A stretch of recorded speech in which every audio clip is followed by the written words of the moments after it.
كيف ترخى رقيك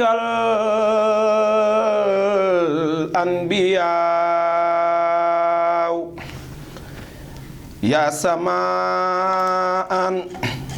ما تاولتها سماء لم يساوك في علاك وقد خال سنن منك دون قوم وسناو ممسيدنا محمد إنما مثل صفاتك للناس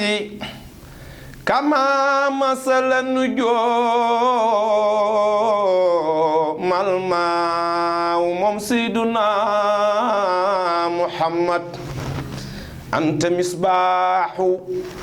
كل فضل فما تصدر إلا عن ضوئك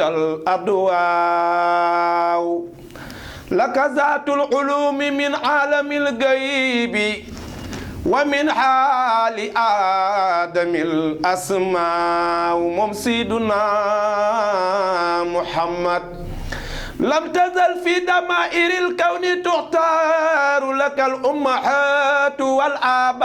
والآباء كن سيدنا محمد ممدت فترة من رسل الله بشرت قومها بك الأنبياء وبدا للوجود منك كريم آباء وكرماء نسب تحسب العلا بخلا حلدتها نجوم الجوزاء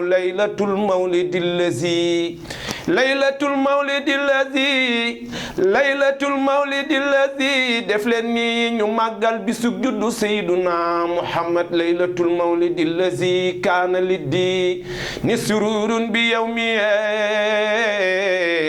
وازدهاء ممسيدنا محمد دخلونا غربغا waxloona mbët ma moom yonen teewul ñu naan Seyduna Muhammad day njabaraan